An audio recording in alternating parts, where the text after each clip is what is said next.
Hi friends, నేను మీ MPR.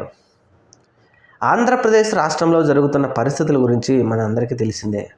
అయితే ఇక్కడ ముఖ్యంగా పాలకులు మరి ఏం ఆలోచిస్తున్నారో తెలియదు కానీ ఒక విషయాన్ని ప్రజల దృష్టిలోకి నిజమో అబద్ధమో తెలుసుకోకుండా ప్రజల దృష్టిలోకి ఎక్కించిన తర్వాత కొంతమంది ఎవరైనా దానిని మన మనోభావాలు దెబ్బతిన్నాయని చెప్పి ఒక కక్షపూరిగాన్ని పెంచుకొని రాష్ట్రంలో మాజీ ముఖ్యమంత్రి అయినటువంటి వైఎస్ జగన్మోహన్ రెడ్డి గారి మీద ఏదైనా జరగరాని అఘాయిత్యాలు కనుక చేస్తే దీనికి బాధ్యత ఎవరు ప్రస్తుత పాలకులు తీసుకుంటారా అంటే చూద్దాం. అసలు ఇది ఎందుకు తీసుకుంటారు, ఇంతకుముందు ఏమైనా ఇలాంటివి జరిగినాయంటే మీ దృష్టికి ఒకటి తీసుకొచ్చే ప్రయత్నం చేస్తాం.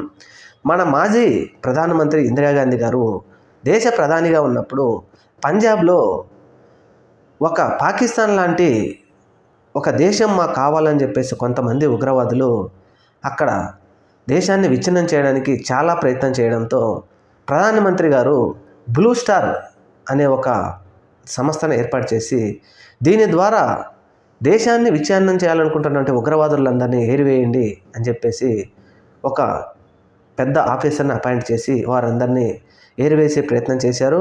ఏరివేసే ప్రయత్నంలో చివరి ప్రయత్నంగా గోల్డెన్ టెంపుల్లో మన కొంతమంది అక్కడ ఉగ్రవాదులందరూ వెళ్ళి దాక్కోవడంతో అక్కడ జరిగిన విషయం ఏమిటి అంటే ఈ ఎవరైతే మిలిటరీ బలగాలన్నీ గన్నులు, చెప్పులు, షూలతో గోల్డెన్ టెంపుల్లోకి రాలేరు అని చెప్పేసి వారు దాక్కోవడంతో ప్రధానమంత్రి గారు ఇచ్చిన ఆర్డర్తో వారు వెళ్ళి వారందరినీ చంపేయడం, అలాగే చంపేసిన తర్వాత ఈ చంపడంలో దేవాలయం కూడా పూర్తిగా దెబ్బతినింది. ఈ కార్యక్రమం జరిగిన దానికి, ఈ ఉగ్రవాదులు చంపేసిన దానికి అది పెద్దగా ప్రజల్లోకి వెళ్ళలేదు కానీ మా మనోభావాలు దెబ్బతిన్నవి అనే విషయం మాత్రం అక్కడ పంజాబ్ ప్రజలు ప్రతిపక్షం బాగా ఎక్కించగలిగింది. అది మనసులో పెట్టుకున్నటువంటి ఇందిరాగాంధీ సెక్యూరిటీలో పనిచేస్తున్న ఒక సిక్కులకు తెలిసిన సిక్కుల సంబంధించిన అబ్బాయి మా మనోభావాలు దెబ్బతీసిన ప్రధానమంత్రి గారు అని చెప్తూ వీలు చూసుకొని ఒకరోజు ప్రధానమంత్రి ఇందిరాగాంధీ గారి మీద 25 కాల్పులు జరపడంతో 25 రౌండ్లు గుండ్లు ఇందిరాగాంధీ మేడం గారి గుండెల్లోకి ఎక్కడంతో మేడం గారు అక్కడక్కడే చనిపోయారు. అలాగే ఇతనిని కూడా చంపేశారు అక్కడ భద్రతా బలగాలు. ఇది ఎందుకు జరిగిందంటే అక్కడ జరిగిన విషయం అంతా పక్కన పెట్టేసి అతని మనసులో ఉన్నది ఒకటే, మా మనోభావాలు దెబ్బతీశారు అని చెప్పేసి అది ఒక్కటే మనసులో పెట్టుకొని ఇందిరాగాంధీ హత్యకు అప్పుడు వారు పాల్పడ్డారు. అయితే ఈ విషయం మనం ముఖ్యంగా ఎందుకు చెప్తున్నామంటే గుజరాత్లోని కొంతమంది బాబాలు చదువుకోకుండా వారు అక్కడ కొంతమంది అఘోరాలు కూడా మనుషులను చంపి కాల్చుకొని తినేటువంటి కొంతమంది అఘోరాలు కూడా ఉన్నారు. ఇక్కడ తిరుపతి తిరుమల వారి లడ్డు ఇలా కల్తీ అయిందన్న విషయం తెలుసుకొని వారు ఈ మధ్య కొంతమంది స్టేట్మెంట్లు కూడా ఇవ్వడం జరిగింది. మేము జగన్మోహన్ రెడ్డి గారిని చంపేస్తాం, ఆయన అంతు చూస్తామంటూ కొంతమంది అఘోరాలు కూడా స్టేట్మెంట్ ఇవ్వటం మనం చూసాం.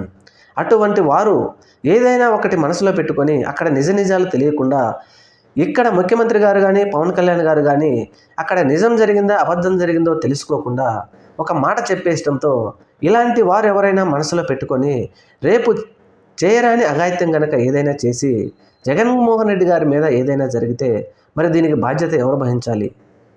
పాలక మండలిలో పరిపాలిస్తున్నటువంటి పెద్దలు ఎంత సమన్వయంతో ప్రజలను కాపాడాలి. అలా కాకుండా డైరెక్ట్గా మీరే చంపేసేయండి, లేకపోతే అది చేసేయండి, ఇది చేసేయండి అని మరి పెద్దలు ఇలా చెప్తే దానిని సున్నితంగా ఎవరైనా ఇలాంటి భావాలు కనుక సున్నితంగా తీసుకొని జగన్మోహన్ రెడ్డి గారి మీద కానీ వారి పార్టీ వారి మీద కానీ ఏమైనా చేస్తే దీనికి ఎవరు బాధ్యత వహించాలి? మన ముఖ్యమంత్రి గారు వహిస్తారా? మరి పవన్ కళ్యాణ్ గారు కూడా నిజ నిజాలు తెలుసుకోకుండా ఈరోజు పెద్దలు చాలామంది కూడా సుప్రీంకోర్టు తలుపులు తట్టారు.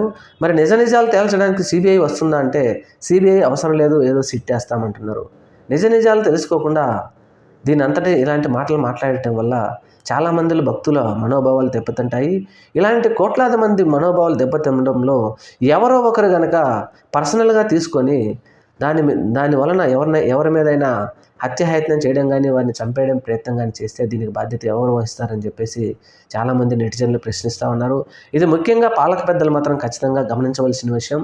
ఒక విషయాన్ని మాట్లాడేటప్పుడు ఇట్లాంటి సున్నితమైన విషయాలు మాట్లాడేటప్పుడు ఖచ్చితంగా మనం అన్నీ తెలుసుకొని మాట్లాడాలని చెప్పేసి ఇప్పటికైనా పెద్దలు గమనిస్తే మంచిది. ఇప్పటికైనా జాగ్రత్తగా మాట్లాడండి సార్.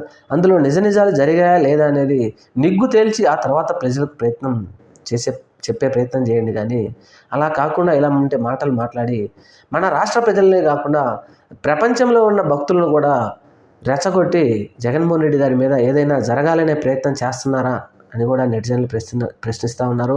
ఇలా జరగకుండా కొంచెం జాగ్రత్తగా మాట్లాడతారని ముఖ్యమంత్రి గారిని, ఉప ముఖ్యమంత్రి గారిని కోరుకుందాం. Thank you. మన ఛానల్ని తప్పకుండా సబ్స్క్రైబ్ చేయండి.